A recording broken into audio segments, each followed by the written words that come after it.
Hello, hi, എല്ലാവർക്കും സുഖമല്ലേ?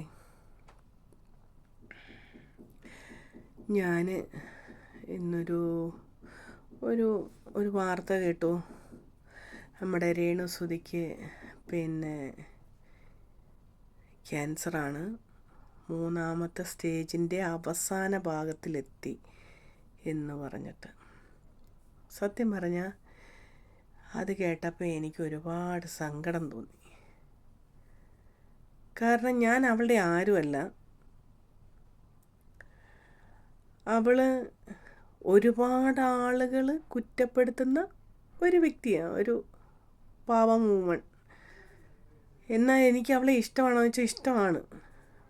അവളെ ചില ചെയ്തികളൊന്നും എനിക്ക് ഇഷ്ടപ്പെടുന്നില്ല എങ്കിലും എനിക്ക് അവളെ ഇഷ്ടമാണ്. കാരണം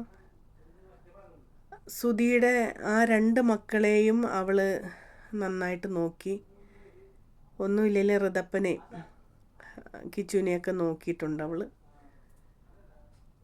കിച്ചുവിനെ വെച്ചിട്ട് കിച്ചുവിനെ നോക്കിയില്ല, അങ്ങനെയാണ് അവൾ അങ്ങനെ പറഞ്ഞു ഇങ്ങനെ പറഞ്ഞു എന്നൊക്കെ പറയുമ്പോഴേ ഞാനിങ്ങനെ ചിന്തിക്കുന്നുണ്ട്, ഈ കിച്ചുവിൻ്റെ അമ്മയുണ്ടായിരുന്നല്ലോ, നല്ലൊരമ്മയായിരുന്നില്ലേ ആ അമ്മ? ഇട്ടേച്ച് പോയി ഇത് ഇങ്ങനെ ഒരു സ്ത്രീയുടെ അടുത്താക്കിയിട്ട് പോകാൻ പാടില്ലായിരുന്നല്ലോ, കൊണ്ടുപോകരുതായിരുന്നോ? അപ്പോൾ അതിലേക്കൊന്നും ഞാൻ കിടക്കുന്നില്ല. പക്ഷേ എനിക്ക് പറയാനുള്ളത്, അവളെ ഒരുപാട് പേര് വാക്കാൽ ദ്രോഹിച്ചിട്ടുണ്ട്.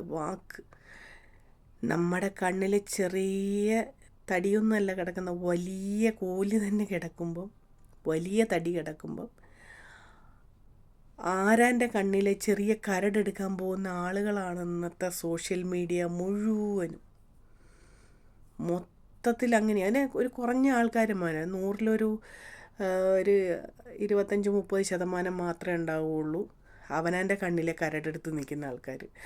അല്ലാത്തതെല്ലാം ആരാൻ്റെ കണ്ണിലെ കരടെടുത്തിട്ട് അവരുടെ കണ്ടൻ്റ് എടുത്ത് ഭക്ഷണമാക്കി കഴിക്കുന്ന ആളുകളാണ് ഉള്ളത് മുഴുവനും. ഞാനൊരു കാര്യം പറയട്ടെ, നമ്മൾ മറ്റുള്ളവരെ കുറ്റം പറയുമ്പോൾ അവൾ ഈ സ്റ്റേജിലാണിപ്പോൾ. ഇത്രയും അവൾ എത്രത്തോളം വേദനയും അവൾ എത്രത്തോളം സഹിക്കുന്നുണ്ടെന്നത് അവൾക്ക് മാത്രമേ അറിയത്തുള്ളൂ. ആ വേദനയിലും മനുഷ്യർ കുത്തി നോവിച്ച് വാക്കാൽ ഒരു വാള് കൊണ്ട് കുത്തുന്നതിനേക്കാൾ കഷ്ടമാണ് നമ്മുടെ നാക്ക് കൊണ്ട് ഒരാളെ മുറിവേൽപ്പിക്കുന്നത്. നമ്മളെ ഒരു കരണത്തടിച്ചെന്നാൽ ആ അടിയുടെ വേദനയും പാടുമൊക്കെ അന്നേരം ഒരു കുറച്ച് കഴിയുമ്പോൾ മാഞ്ഞു പോവും, അല്ലെങ്കിൽ മാറിപ്പോവും വേദനയൊക്കെ. പക്ഷെ ഒരു വാക്കുകൊണ്ട് നോവിച്ചാൽ ആ നോവ് എപ്പോഴും ആ മനുഷ്യൻ്റെ ഹൃദയത്തിൽ ഇങ്ങനെ എന്താ പറയുക, തിളച്ചു കൊണ്ടേയിരിക്കും. ഇതിങ്ങനെ വീണ്ടും വീണ്ടും ഓർമ്മിച്ചു കൊണ്ടേയിരിക്കും.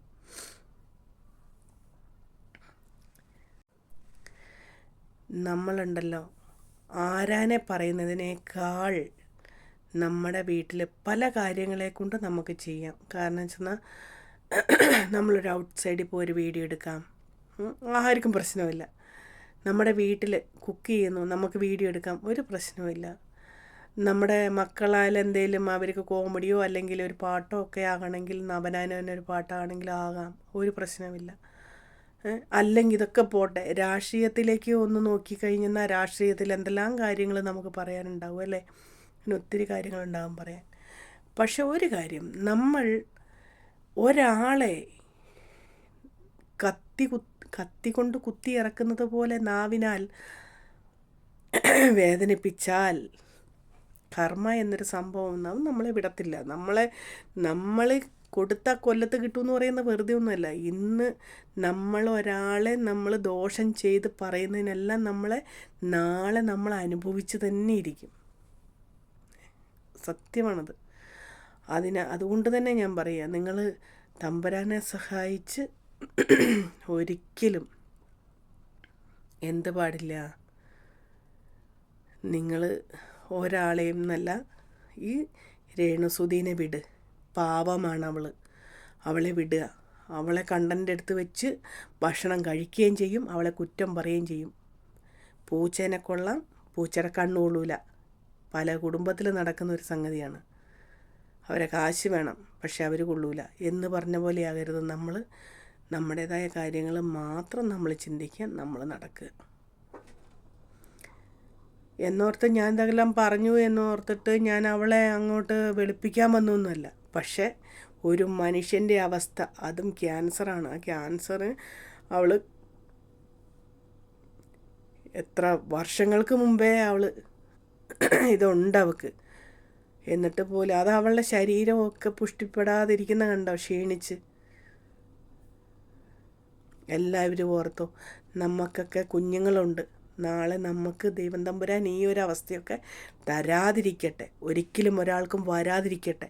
ഇങ്ങനെയൊക്കെ വന്നു കഴിഞ്ഞാൽ ബുദ്ധിമുട്ടാണെന്നുള്ളത് നമുക്കറിയാവുന്നതുകൊണ്ട് ഇതൊന്നും വരാതിരിക്കട്ടെ. ഒരിക്കലും വരാൻ നമ്മൾ ആഗ്രഹിക്കുന്നില്ല ആർക്കും. ഇതേപോലെയുള്ള ഓരോ അവസ്ഥകൾ വരുമ്പോഴാണത് നമ്മൾ ആരാൻ്റെ കയ്യിൽ കൈ നീട്ടിപ്പോവും. അവൾ ആരാൻ്റെ കയ്യിലും കൈ നീട്ടുന്നില്ലല്ലോ. അവൾ അവളുടേതായ കാര്യത്തിന് ഇതൊക്കെ കൊണ്ടായിരിക്കുമല്ലോ അവൾ ഇതൊക്കെ ചെയ്തതും കാശുണ്ടാക്കുന്നതും ഒക്കെ. നിങ്ങളൊന്ന് ചിന്തിച്ച് നോക്കി. നിങ്ങൾ ഒരുപാട് ചിന്തിക്കാനുണ്ട്. നമ്മൾ ആരെയും ഒന്നും പറയാൻ പാടില്ല. കർമ്മ എന്നുള്ളത് നമുക്ക് തിരിച്ചടി തരും എന്നുള്ളത് ഉറപ്പാണ്. അപ്പം നമ്മൾ ഇത്രയും ചെയ്താൽ മതി.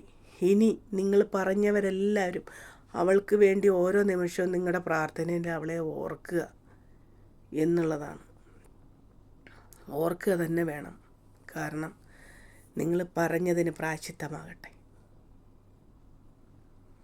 ശരിക്കും ചേച്ചിക്ക് ബ്രസ്റ്റ് ക്യാൻസർ തന്നെയാണോ? സത്യം അല്ല എന്നെങ്കിൽ നമുക്ക് അറിയണമെന്നൊരു ആഗ്രഹമുണ്ട്.